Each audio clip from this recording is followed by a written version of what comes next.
Right okay hello everyone, welcome to our channel civic Adda. ఇవాళ మన సెషన్లో December 16th, 2025కి సంబంధించిన కరెంట్ అఫైర్స్ డిస్కస్ చేద్దాం. Before entry into our session మనం యాజ్ యూజువల్ కమెంట్స్ చదవడం అలవాటే కాబట్టి our comments will be Uppal Vijayalakshmi, Lord Ripon father of census. Please cross check it once again. Father of census ఎవరు? And justice Shruti father of census Henry Walter. Okay, net zero carbon emissions by 2070 means completely negotiating the carbon producing by human activities. Net zero అంటే ఏంటంటే correct, మీరు exact ఏదైతే చెప్పారో correct అండి. అంటే మన దాని నుంచి మన యాక్టివిటీస్ వల్ల వచ్చేటువంటి కార్బన్ ఫుట్ ప్రింట్ ఏదైతే ఉంటుందో దానిని బ్యాలెన్స్ చేయడానికి గ్రీనరీని పెంచడం, లేదంటే వేరే ఎన్వైర్న్మెంట్ రిలేటెడ్ యాక్టివిటీస్ చేయటం, దాన్ని net neutrality or zero carbon activity అని అంటాం. కరెక్ట్. మెస్సీ విజిటెడ్ కోల్కతాలోనే ఆయన స్టాట్యూ కూడా అన్వైల్ చేశారు. That is correct. 2026 FIFA World Cup USA, Mexico, Canada 3 సిటీస్లో జరగనున్నది. India football member, yes, India నుంచి పాపులర్ ఫుట్బాల్ ప్లేయర్ వచ్చేసి ఎవరు అని అంటే సునీల్ ఛేత్రి గారు. మనకి గ్లోబల్ లెవెల్లో క్రిస్టియానో రొనాల్డో, లియోనల్ మెస్సీ ఎలాగైతే చెప్తామో ఆయన popular. In squash Egypt has most successful wins. Very good. Sardar Patel stadium old name Narendra Modi stadium కాదండి. నరేంద్ర మోడీ స్టేడియంకి ఓల్డ్ నేమ్ వచ్చేసి it is Narendra Modi stadium old name ఏంటి అని అంటే that is nothing but Motera stadium is the old name of Narendra Modi stadium. ఎక్కడుందండి? It is situated at అహ్మదాబాద్లో ఉన్నది Narendra Modi stadium. That is also known as Motera stadium. అది that is one thing. Very good Shruti, at least you have try to answer. Okay, Vijayalakshmi, you also good. Lord Ripon father of census, I'll cross check it once again. Father of census might not be him. Lord Ripon might not be the father of census. Lord Mayo ఆయన connect చేశారు మొట్టమొదటి సెన్సెస్ని. I'll get back to you again tomorrow. Right, SBI gets a new MD as Ravi Ranjan takes charge. Ravi Ranjan గారు, ఇక్కడ ఇది just managing director మాత్రమే. మీకు ఇక్కడ మనకి ఏం తెలియాలి? ఫస్ట్ ఎస్బీఐ అనగానే ఎస్బీఐకి ఒకళ్ళు చైర్పర్సన్గా ఉంటారు, చైర్మన్గా ఒకళ్ళు ఉంటారు. చైర్మన్తో పాటు నలుగురు ఎండీస్ ఉంటారు, నలుగురు managing directors. Just as in the case of RBI, reserve bank of ఇండియాలో కూడా అంతే కదండి. ఒక గవర్నర్ ఉంటారు, డెప్యూటీ గవర్నర్స్ నలుగురు ఉంటారు. ఇన్ ద సేమ్ మేనర్ ఎస్బీఐకి కూడా చైర్పర్సన్ అంటే అందరికి ఓవరాల్ హెడ్ వచ్చేసి చైర్పర్సన్ అని చెప్తాం. చైర్పర్సన్గా ఇప్పుడు ఎవరు ఉన్నారండి? Who is the current chairperson of SBI? Challa Srinivasulu Setty is serving as the chairperson of SBI. ఎస్బీఐకి చైర్మన్గా ఎవరున్నారు? చల్లా శ్రీనివాసులు శెట్టి. రైట్ నౌ ఆయనతో పాటు నలుగురు మేనేజింగ్ డైరెక్టర్స్ ఉన్నారు. ఆ నలుగురు మేనేజింగ్ డైరెక్టర్స్లో ఒక పర్సన్ వినయ్ ఎం టాన్సే అన్నటువంటి ఆయన రిటైర్ అయిపోయారు. ఆయన ప్లేస్లో ఈయన్ని అపాయింట్ చేశారు, రవి రంజన్ గారిని అపాయింట్ చేశారు. రవి రంజన్ గారు ఇది వరకు ఆల్రెడీ ఎస్బీఐలోనే డెప్యూటీ మేనేజింగ్ డైరెక్టర్గా ఈయన పనిచేశారు. ఆయన అట్లా డెప్యూటీ మేనేజింగ్ డైరెక్టర్గా పనిచేసి ఆ స్థాయి నుంచి ఇప్పుడు మేనేజింగ్ డైరెక్టర్ స్థాయికి వెళ్ళారనమాట. ఇక్కడ మనం దేని గురించి మాట్లాడుకోవాలి? SBI, State Bank of India, మన భారతదేశంలో ఉన్నటువంటి పబ్లిక్ సెక్టర్ బ్యాంక్స్ అన్నిటిలోకెల్లా వన్ ఆఫ్ ద లార్జెస్ట్ కాదు, the largest and the best public sector bank in India ఏది అని అంటే ఇట్ ఈస్ ఎస్బీఐ. ఎస్బీఐని ఏ ఇయర్లో ఎస్టాబ్లిష్ చేశారు అని అంటే 1800sలోనే ఎస్బీఐ అన్నటువంటి దాన్ని ఎస్టాబ్లిష్ చేశారు. కాకపోతే it is the culmination of 3 banks, 3 బ్యాంకుల యొక్క సమూహమే ఎస్బీఐ. ఆ 3 బ్యాంక్స్ వచ్చేసి ఏమేమి ఉన్నాయంటే ఒకటి బ్యాంక్ ఆఫ్ క్యాల్కట్టా, ఇంకొకటి బ్యాంక్ ఆఫ్ మెడ్రాస్, ఇంకొకటి బ్యాంక్ ఆఫ్ బాంబే. ఈ 3 బ్యాంక్స్ని కలగలిపి ఒక బ్యాంక్ పేరుతో పిలుస్తారు. దాని పేరే ఏంటి అని అంటే ఇంపీరియల్ బ్యాంక్. తర్వాత మనకి బ్యాంక్స్ అన్నవి నేషనలైజ్ అయ్యాయి. ఏ ఇయర్లో? 1969లో కొన్ని బ్యాంక్స్ని నేషనలైజ్ చేశారు. 1969లో ఎన్ని బ్యాంక్స్ నేషనలైజ్ అయ్యాయి? How many banks got nationalised in the year 1969 1969వ సంవత్సరంలో టోటల్గా ఎన్ని బ్యాంక్స్ని నేషనలైజ్ చేశారు? అప్పుడు ఎన్నవ 5-year ప్లాన్ ఉంది? ఫస్ట్ 5-year ప్లాన్ మనకి 1951 to 56 జరిగింది. తర్వాత 56 to 61 సెకండ్ 5 years ప్లాన్, దాని తర్వాత 61 to 66 థర్డ్ 5 years ప్లాన్, తర్వాత ఎన్నో 5 years ప్లాన్ ఉంది? 66 to 69 అసలు 5 years ప్లాన్ ఉందా లేదా? ఒకవేళ లేకపోతే ఆ 5 years ప్లాన్, ఆ పీరియడ్ ఏదైతే బ్రేక్ వచ్చినటువంటి పీరియడ్ ఉందో ఆ పీరియడ్కి ఏమని పేరు? అది తెలిస్తే నాకు కమెంట్ చేయండి. 1969 అప్పుడు ఎన్నో 5 years ప్లాన్ ఉంది తెలిస్తే కమెంట్ చేయొచ్చు.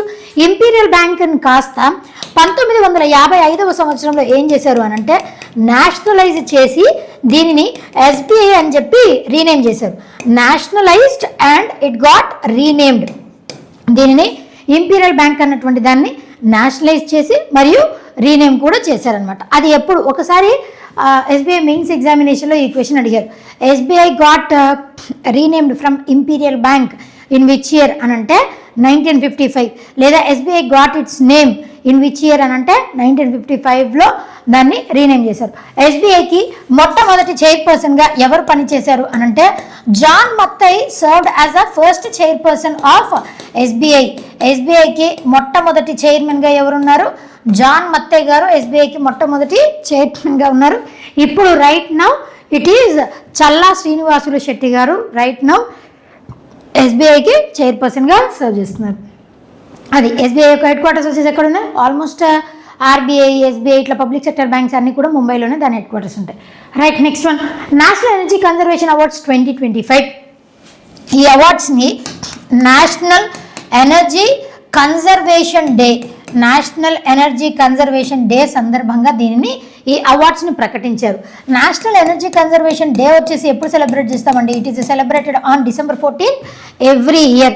ఈ ఇయర్ ఈ నేషనల్ ఎనర్జీ కన్జర్వేషన్ డే దీనికంటూ థీమ్ అంటూ ఏమన్నా ఉంటుందండి? బేసిక్గా గ్లోబల్ లెవెల్లో ఏమన్నా ఇట్లా ఇంటర్నేషనల్ డేస్ చేసినప్పుడు వాటికి థీమ్ ఎవ్రీ ఇయర్ ఒక థీమ్ ఉంటుందండి. ఆ థీమ్ చాలా చాలా ఇంపార్టెంట్, గుర్తుపెట్టుకోవాలి. ఈ నేషనల్ ఎనర్జీ, నేషనల్ లెవెల్లో ఎనర్జీ, గ్లోబల్ లెవెల్లో ఇంటర్నేషనల్ ఎనర్జీ కన్జర్వేషన్ డే అంటూ ఏదన్నా ఉందా? ఎనర్జీ కన్జర్వేషన్ డే అంటూ ఉంటే ఎప్పుడు దానిని సెలబ్రేట్ చేస్తారు? ఇది తెలిసినట్లయితే కమెంట్ చేయండి. ఈ కన్జర్వేషన్ అవార్డ్స్ని ఎవరు అందజేశారండి అని అంటే presented by president of India. మన భారతదేశానికి ప్రెసిడెంట్గా ఇప్పుడు ఎవరున్నారు? ద్రౌపది ముర్ము గారు ప్రెసిడెంట్గా ఉన్నారు కదా, ఆవిడ ఈ అవార్డ్స్ని ప్రజెంట్ చేశారు. ద్రౌపది ముర్ము గారికి ఉన్నటువంటి స్పెషాలిటీ ఏంటండి? She is the first tribal women president of India. భారతదేశానికి మొట్టమొదటి ట్రైబల్ ఉమెన్ ప్రెసిడెంట్గా ఈవిడ పనిచేశారు. That is very very important aspect. Draupadi Murmu గారు రీసెంట్గా ఈ అవార్డ్స్ని ప్రజెంట్ చేశారు. ఈ అవార్డ్స్ని ఆర్గనైజ్ చేసేటువంటి సంస్థ, అందించేటువంటి సంస్థ ఏది అనంటే bureau of energy efficiency, BEE, bureau of energy efficiency వాళ్ళు ఈ అవార్డ్స్ని ప్రకటించారు. అందజేసింది, ప్రజెంట్ చేసింది ఎవరండి అనంటే ప్రెసిడెంట్ ఆఫ్ ఇండియా గారు. National energy conservation day December 14 ఆ సందర్భంగా ఇచ్చారు. దీంట్లో స్టూడెంట్సే ఉండొచ్చు, ఒక కంపెనీయే ఉండొచ్చు, ఇట్లా రకరకాలు. పర్టికులర్గా ఒక పర్సనాలిటీకే ఇవ్వాలనే ఉండదండి. అది ఒక సంస్థ అయినా, ఒక స్టూడెంట్ అయినా, లేదనంటే ఒక కంపెనీ అయినా, దేనికైనా సరే వాళ్ళు చేసినటువంటి ఇన్నోవేటివ్ మెజర్స్కి ప్రతిఫలంగా ఈ ప్రైజెస్ని, ఈ అవార్డ్స్ని అందజేస్తూ ఉంటారనమాట. It is the initiative of what is it bureau of energy efficiency. Bureau of energy efficiency head quarters ఎక్కడ ఉన్నాయో తెలిస్తే నాకు కమెంట్ చేయండి. బ్యూరో ఆఫ్ ఎనర్జీ ఎఫిషియన్సీ అన్నటువంటిది what type of body? It is statutory body. మనకి 3 type of bodies ఉన్నాయి కదా, ఒకటి స్టాట్యూటరీ బాడీ, ఇంకొకటి కాన్స్టిట్యూషనల్ బాడీ. కాన్స్టిట్యూషనల్ బాడీ అంటే ఏంటి? భారత రాజ్యాంగంలో దాని గురించి మెన్షనింగ్ ఉండి దాన్ని ఏర్పాటు చేస్తే కాన్స్టిట్యూషన్ బాడీ అని అంటాం. అదే స్టాట్యూటరీ బాడీ అంటే ఏంటండి? ఏదైనా ఒక బాడీ ఒక చట్టం ద్వారా ఏర్పడితే, ఏదైనా ఒక చట్టం ద్వారా ఏర్పడితే దాన్ని స్టాట్యూటరీ బాడీ అని చెప్పేసి చెప్తాం. ఇది ఏ చట్టం ద్వారా ఏర్పడింది? BEE అన్నటువంటిది ఎనర్జీ కన్జర్వేషన్ యాక్ట్ 2001, దాని ద్వారా, ఆ చట్టం ద్వారా ఏర్పడింది కాబట్టి it is statutory body and established. దీని ఎస్టాబ్లిష్మెంట్ డే వచ్చేసేప్పుడు 1 March 2002 దీన్ని ఎస్టాబ్లిష్ చేశారు. బేసిక్లీ ఈ ఎనర్జీ ఎఫిషియన్సీ వాళ్ళు ఈ అవార్డ్స్ని ఎప్పటి నుంచి అందజేస్తూ ఉన్నారు అని అంటే 1991 నుంచి ఎవరైతే ఎనర్జీ కన్జంప్షన్ని తగ్గించడానికి ఎవరైతే కృషి చేసి కొత్త కొత్త ఇన్నోవేటివ్ మెజర్స్ని తీసుకొని వస్తారో అలాంటి సంస్థలకి, అదేవిధంగా అలాంటి పర్సనాలిటీస్కి ఈ అవార్డ్ని అందచేయడం మొదలుపెట్టారు. మనం ఈ నార్మల్గా రెన్యూబుల్ సోర్సెస్ ఆఫ్ ఎనర్జీ కాకుండా non renewable sources of energy అని అంటాం. That is nothing but conventional sources of energy. ఇప్పుడు ఫాసిల్ ఫ్యూయల్స్ని యూజ్ చేసి కన్వెన్షనల్ సోర్సెస్ని మనం యూజ్ చేస్తూ ఉంటాం. అలా కాకుండా దాని ప్లేస్లో దీన్ని రెన్యూబుల్ సోర్సెస్ ఆఫ్ ఎనర్జీతో, రెన్యూబుల్ సోర్సెస్తో రీప్లేస్ చేసామనుకోండి, then our India will be, మన భారతదేశానికి కూడా ఒక టార్గెట్ ఉంది. ఏ ఇయర్ వరకు 100 GW ఆఫ్ రెన్యూబుల్ ఎనర్జీ లేదా సోలార్ ఎనర్జీని మనము తయారు చేయాలి అని చెప్పేసి ఒక ఇయర్ని టార్గెట్గా పెట్టుకున్నాం. What is that year? అది కూడా తెలిస్తే నాకు కమెంట్ చేయండి. Right, for best performing state లెవెల్లో టాప్ పొజిషన్లో ఏది ఉందండి అని అంటే, what is the state that stood in the first position అని అంటే కర్ణాటక నెంబర్ 1 ప్లేస్లో ఉందండి. టాప్ పొజిషన్లో కర్ణాటక ఉంది. First prize in group 1 energy efficiency, the prize in group 1. Andhra Pradesh group 2, ఇది కర్ణాటక అన్నటువంటిది గ్రూప్ 1లో నెంబర్ 1 ప్లేస్లో ఉంది. తర్వాత ఆంధ్రప్రదేశ్ వచ్చేసి గ్రూప్ 2 కేటగిరీలో ఆంధ్రప్రదేశ్ టాప్ చేసిందనమాట. గ్రూప్ 3 ఇట్లా గ్రూప్స్ లాగా టోటల్గా 5 గ్రూప్స్ ఉంటాయి. గ్రూప్ 3లో టాప్ ఏది చేసిందంటే ఇట్ ఈజ్ కేరళ వచ్చేసి గ్రూప్ 3 పొజిషన్లో ఉన్నది. అదేవిధంగా అస్సాం గ్రూప్ 4 ప్లేస్లో అస్సాం అన్నటువంటిది గ్రూప్ 4లో టాప్ పొజిషన్లో ఉంది. దాని తర్వాత గ్రూప్ 5లో చండీగఢ్ అన్నటువంటిది ఏంటి, క్యాపిటల్ సిటీ అండ్ యూటీ కదా, చండీగఢ్ అన్నటువంటిది గ్రూప్ 5లో నిలిచిందనమాట. దాంతో పాటుగా in the national painting competition on energy conservation Anuj Prince from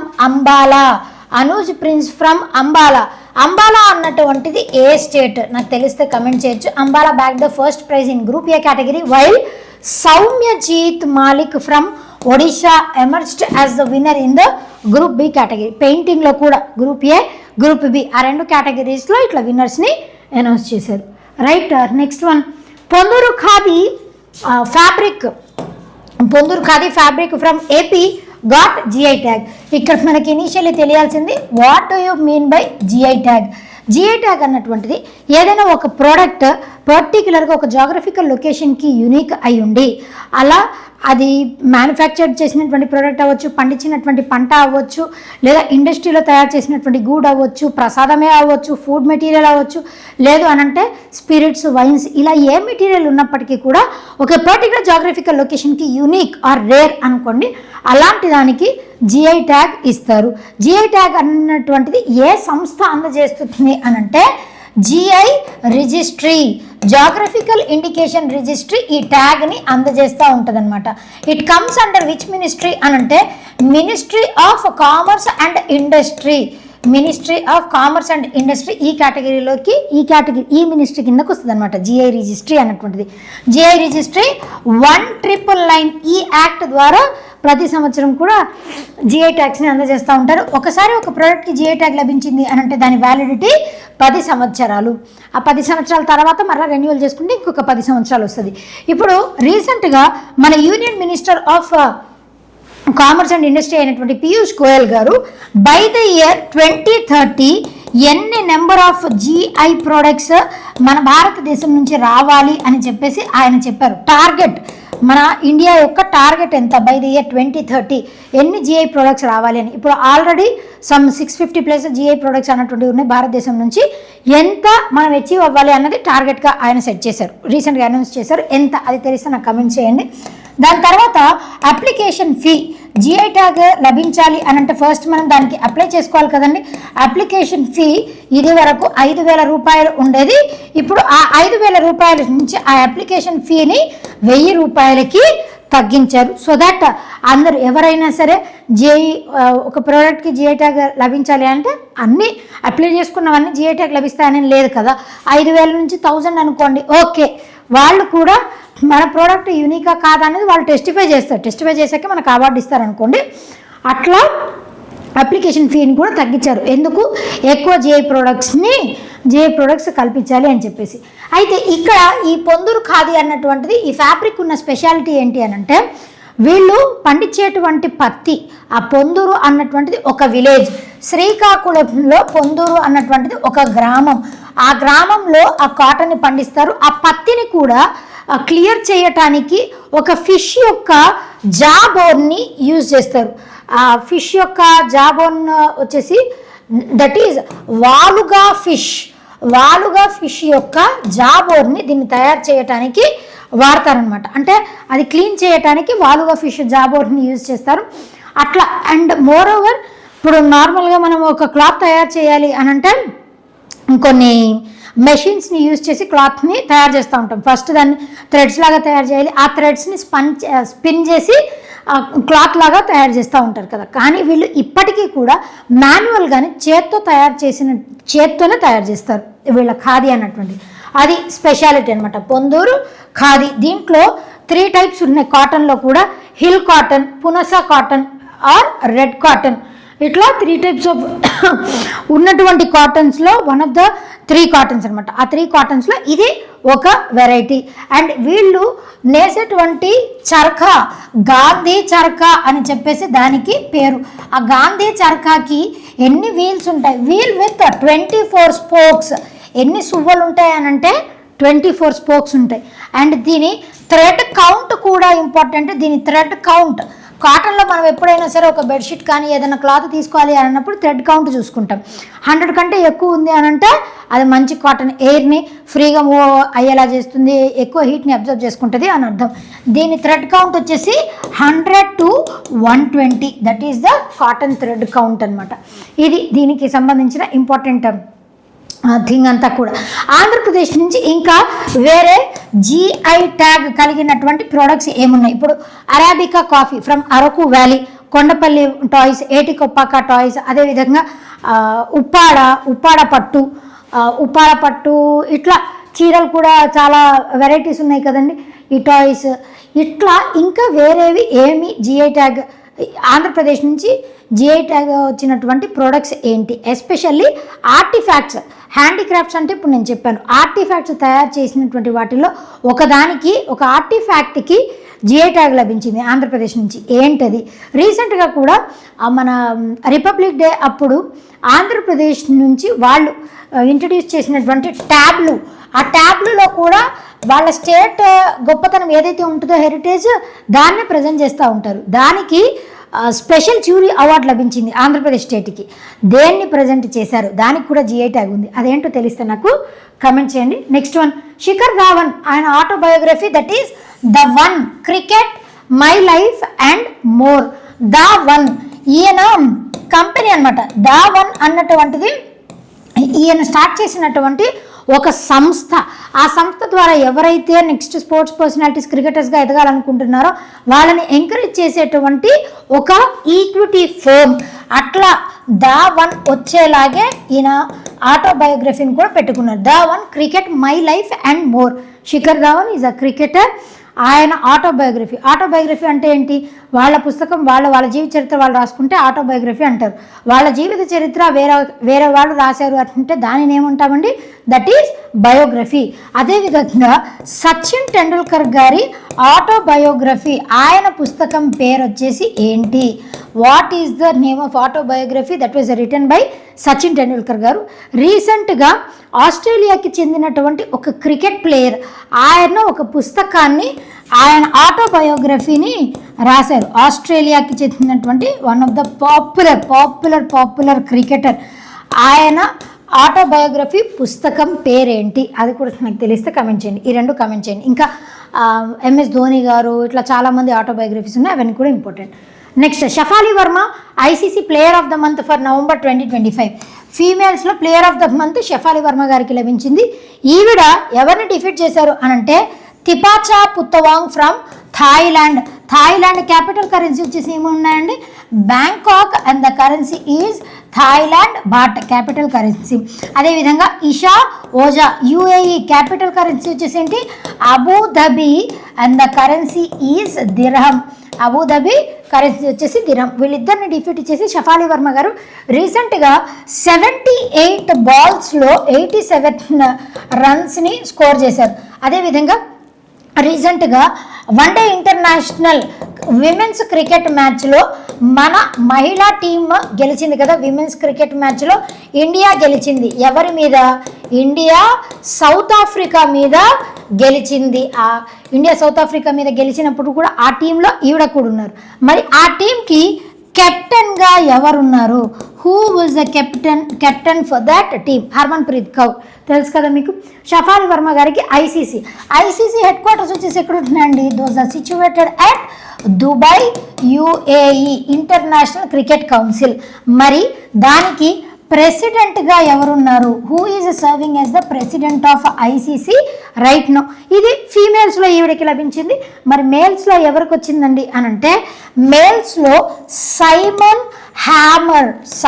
హార్మర్ మేల్స్లో ఈయనకు లభించింది అనమాట. ఈయన సౌత్ ఆఫ్రికాకి చెందినటువంటి విన్నర్. మరి వీళ్ళని ఎలా సెలెక్ట్ చేస్తారండి ఎవ్రీ మంత్ అని అంటే ప్రీవియస్ మంత్లో వాళ్ళు సాధించినటువంటి ట్రోఫీస్, వాళ్ళు సాధించినటువంటి క్రికెట్ మ్యాచెస్ దాన్ని బేస్ చేసుకొని వీళ్ళు కొంతమంది నామినేట్ చేస్తారు. అలా నామినేట్ చేసిన తర్వాత జ్యూరీ మెంబర్స్ సెలెక్ట్ చేస్తారు. అదేవిధంగా ఆన్లైన్లో కూడా ఓటింగ్ సిస్టమ్ అనేటువంటి దాన్ని పెడతారు. ఆ రెండింటిని బేస్ చేసుకొని ప్రీవియస్ మంత్లో ఎవరైతే ఎక్కువ రికార్డ్స్ సాధించారో ఆ నామినేట్ అయినటువంటి మెంబర్స్లో నుంచి ప్లేయర్ ఆఫ్ ది మంత్గా వాళ్ళని తీస్తూ ఉంటారనమాట. ఇట్లా player of the month November Simon Harmer, South Africa spinner. ఈయన ఎవరిని డిఫీట్ చేశారు అని అంటే Taijul Islam of Bangladesh and Mohammad Nawaz of Pakistan. Bangladesh capital currency వచ్చేసి ఏంటండి? Dhaka and the currency is taka. Pakistan capital currency ఏంటో మీరు నాకు కమెంట్ చేయండి. రైట్, నెక్స్ట్ వన్ రాసం for today. India and ADB $2.2 billion loan agreements. ఎంత? $2.2 బిలియన్. ఏడీబీ హెడ్ క్వార్టర్స్ వచ్చేసి ఎక్కడ ఉంటున్నాయండి? మాండల్యాంగ్, మనీలా, ఫిలిప్పైన్స్లో దీని హెడ్ క్వార్టర్స్ అన్నీ ఉన్నాయి. ఇట్లా ఏడీబీ, ఎన్డీబీ, అదేవిధంగా వరల్డ్ బ్యాంక్, ఐఎంఎఫ్, ఇవి ఇంటర్నేషనల్ సంస్థలు కదా. ఈ సంస్థలు ఇప్పుడు ఒక దేశానికి డెవలపింగ్ కంట్రీకి ఇన్ఫ్రాస్ట్రక్చర్ డెవలప్ అవ్వడం కానీ అవనివ్వండి, హెల్త్ రంగం కానీ, ఇట్లా ఒక్కొక్క రంగం డెవలప్ అవ్వడం కోసం అని చెప్పేసి ఇట్లా లోన్ని శాంక్షన్ చేస్తూ ఉంటుంది అనమాట. ఇక్కడ $2.2 బిలియన్ లోన్ ఎందుకు శాంక్షన్ చేసింది? 5 సెక్టార్స్ ఇంప్రూవ్ చేయడానికి ఇంత లోన్ని $2.2 బిలియన్ లోన్ని ఏడీబీ శాంక్షన్ చేసింది. క్వశ్చన్ ఎట్లా రావచ్చు? ఏది శాంక్షన్ చేసింది, ఎన్ని రంగాలకి శాంక్షన్ చేసింది, ఎంత అమౌంట్ని శాంక్షన్ చేసింది, ఆ రంగాలు వచ్చేసి ఏమేమి, ఏ రంగానికి ఎంతెంత శాంక్షన్ చేసింది. స్కిల్లింగ్ అండ్ ఎంప్లాయబిలిటీకి $846 మిలియన్, ఇదే హైయెస్ట్ అనమాట. స్కిల్లింగ్ అండ్ ఎంప్లాయబిలిటీ దానికోసమే ట్రైనింగ్ ఇవ్వడానికి, ఎంప్లాయ్మెంట్ కల్పించడానికి అంత. Roof top solar expansion second స్థానంలో ఏదుంది? Roof top solar expansion $650 million రెండవ స్థానంలో ఉంది. Health care augmentation $398.8 million. Health సెక్టార్ని ఇంప్రూవ్ చేయడం కోసం అని చెప్పేసి ఇంత అందజేశారు.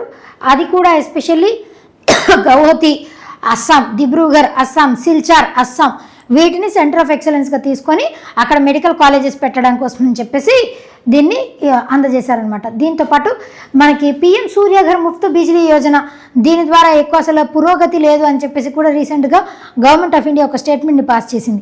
దానికోసం ఈ నిధులన్నీ కేటాయించాలని చెప్పేసి చెప్పారు. అండ్ ఇంకొకటి అర్బన్ ట్రాన్స్పోర్ట్, 4th ప్లేస్లో అర్బన్ ట్రాన్స్పోర్ట్ ఉంది. ఎన్ని మిలియన్ దానికి కేటాయించారు? $240 మిలియన్ దానికి కేటాయించారు. దాని తర్వాత సస్టైనబుల్ లైవ్లీహుడ్ కోసం అని చెప్పేసి $77 మిలియన్ కేటాయించారు. అంటే దీంట్లో టూరిజంని ప్రమోట్ చేయడానికి, సస్టైనబుల్ అగ్రికల్చర్ని ప్రమోట్ చేయడానికి, వీటన్నిటి కోసం అని చెప్పి $77 మిలియన్. తక్కువ ఏది ఉంది?